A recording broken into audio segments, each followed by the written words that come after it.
जय श्री कृष्ण भक्तो, तुम्हाला मी आज जे सांगणार आहे ते आहे 7व्या अध्यायाबद्दल। गीताचा हा 7वा अध्याय म्हणजे भगवान श्रीकृष्णांनी परम सत्याचं ज्ञान आपल्याला ह्या अध्यायामध्ये दिलेलं आहे। आणि जे लोक हे परम सत्याचं जे ज्ञान आहे ते स्वतः वाचतात तर त्यांच्या सर्व 7 पिढ्यांच्या पितरांना मुक्ती मिळते। असा हा परम सत्य ज्ञान दिलेला भगवान श्रीकृष्णांनी सांगितलेला 7वा अध्याय आपण या पितृपक्षात वाचायचा असतो। म्हणून पितृपक्षामध्ये आपण गीतेच्या 7व्या अध्यायाचा पाठ नक्कीच केला पाहिजे, ज्याने आपल्या पितरांना मुक्ती भेटते आणि त्यांचा आशीर्वाद आपल्याला भेटतो आणि आपल्या संसारात काही अडचणी येत नाही। तर तुम्ही नक्की करा गीतेचा 7वा अध्याय। आणि गीतेचा 7वा अध्याय का वाचायचा हे तुम्हाला लक्षातच आलेलं आहे। त्याच्या आधी जर तुम्हाला हा व्हिडिओ आवडला असेल तर नक्कीच व्हिडिओला लाईक, शेअर आणि सबस्क्राईब करायला मात्र विसरू नका। आणि नक्कीच ह्या गीतेच्या 7व्या अध्यायाचा पाठ तुम्ही करा आणि आपल्या पितरांच्या जे पितृदोष असेल त्याच्यापासून तुम्ही मुक्ती मिळवू शकता। तर चला बघूया आपण गीतेच्या 7व्या अध्यायातला पहिला श्लोक। भगवान म्हणतात, हे पार्था, अनन्य प्रेमाने जर माझ्या ठिकाणी आसक्त करून तसेच अनन्य भावाने माझा आश्रय घेऊन योगयुक्त होऊन तू ज्या योगे संपूर्ण विभूती, शक्ती, ऐश्वर्यादी गुणांनी युक्त सर्वांचा आत्मा असणाऱ्या मला निसंशयपणे जाणशील तर ऐक। मी तुला विज्ञानासह तत्वज्ञान संपूर्ण सांगेन, जे जाणले असता त्या जगात पुन्हा दुसरे काही जाणायचे शिल्लक राहणार नाही। हजारो मनुष्यात कोणी एखाद्या माझ्या प्राप्तीसाठी प्रयत्न करतो आणि त्या प्रयत्न करणाऱ्या योग्यांमध्येही एखादाच मतपरायण होऊन मला खऱ्या स्वरूपाने जाणतो। पृथ्वी, पाणी, अग्नी, वायू, आकाश, मन, बुद्धी आणि अहंकार अशी ही 8 प्रकारात विभागलेली माझीच प्रकृती आहे। ही 8 प्रकारचे भेद असणारी माझी अपरा म्हणजे अचेतन प्रकृती आहे। आणि हे महाबाहो, हिच्याहून दुसरी जिच्या योगे सर्व जग धारण केले जाते ती माझी जीवरूप परा म्हणजे सचेतन प्रकृती समज।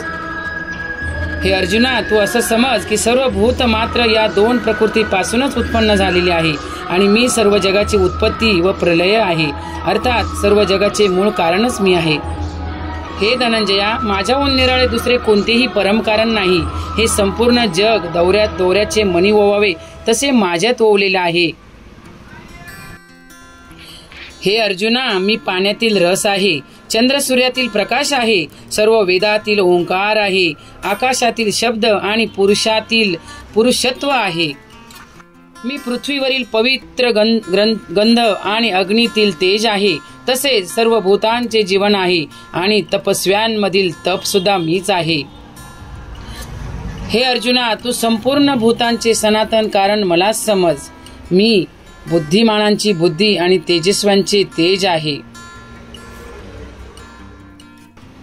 हे भरतश्रेष्ठा, मी बलवानांचे आसक्तीरहित व कामनारहित सामर्थ्य आहे आणि सर्व प्राण्यांतील धर्मांना अनुकूल अर्थात शास्त्राला अनुकूल असा काम मीच आहे। आणखीही जे सत्वगुणांपासून, रजोगुणांपासून आणि तमोगुणांपासून उत्पन्न होणारे भाव व पदार्थ आहेत ते सर्व माझ्यापासूनच उत्पन्न होणारे आहेत असेच तू समज। परंतु वास्तविक पाहता त्यांच्यात मी आणि माझ्यात ते नाहीत। गुणांचे कार्य असणाऱ्या सात्विक, राजस आणि तामस या 3ही प्रकारच्या पदार्थांनी हे सारे जग प्राणी समुदाय मोहित झाले आहे। त्यामुळे या 3ही गुणांच्या पलीकडे असणाऱ्या अविनाशी अशा मला ते ओळखत नाहीत। कारण मी ही अलौकिक अर्थात अति अद्भुत त्रिगुणात्मक माझी माया पार होण्यास कठीण आहे। परंतु जे केवळ मला निरंतर भजतात ते या मायेला ओलांडून जातात, म्हणजे संसार तरून जातात।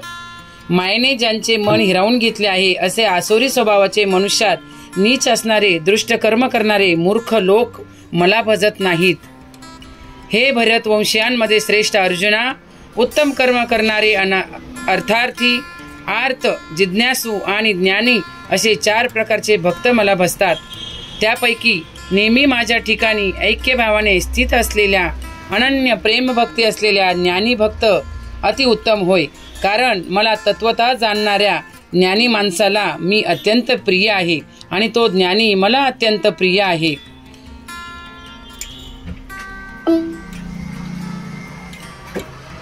हे सर्वच उदार आहेत, परंतु ज्ञानी तर साक्षात माझे स्वरूपच आहे असे माझे मत आहे। कारण तो माझ्या ठिकाणी मन बुद्धी असणारा ज्ञानी भक्त आणि अतिउत्तम गती स्वरूप अशा माझ्यामध्येच चांगल्या प्रकारे स्थित असतो.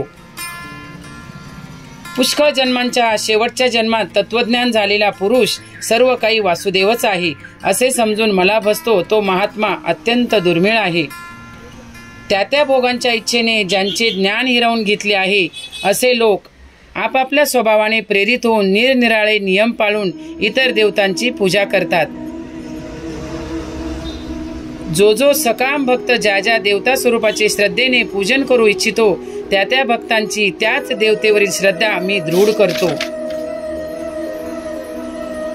तो त्या श्रद्धेने युक्त होऊन त्या देवतेचे पूजन करतो आणि त्या देवतेंकडूनच मी ठरवलेले ते इच्छित भोग निश्चितपणे मिळवतो. पण त्या मंदबुद्धी लोकांचे ते फळ नाशिवंत असते. तसेच देवतांची पूजा करणारे देवतांना प्राप्त होतात आणि माझे भक्त मला कसेही भजवत अंती मलाच येऊन मिसळतात.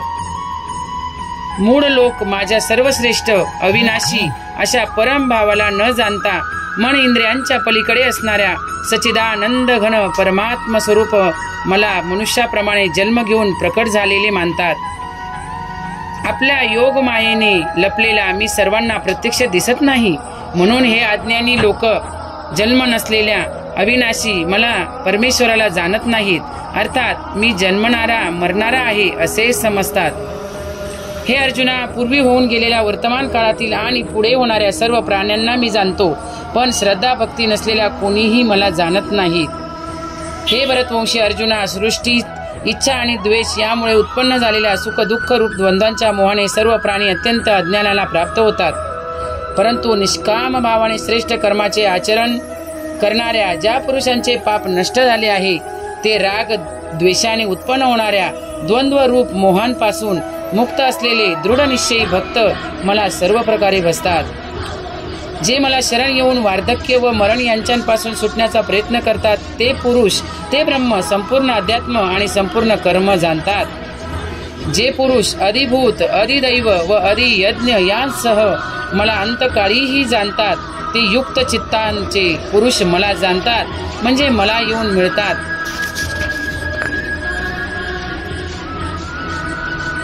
श्री कृष्णार्पणमस्तु. हरे नमः.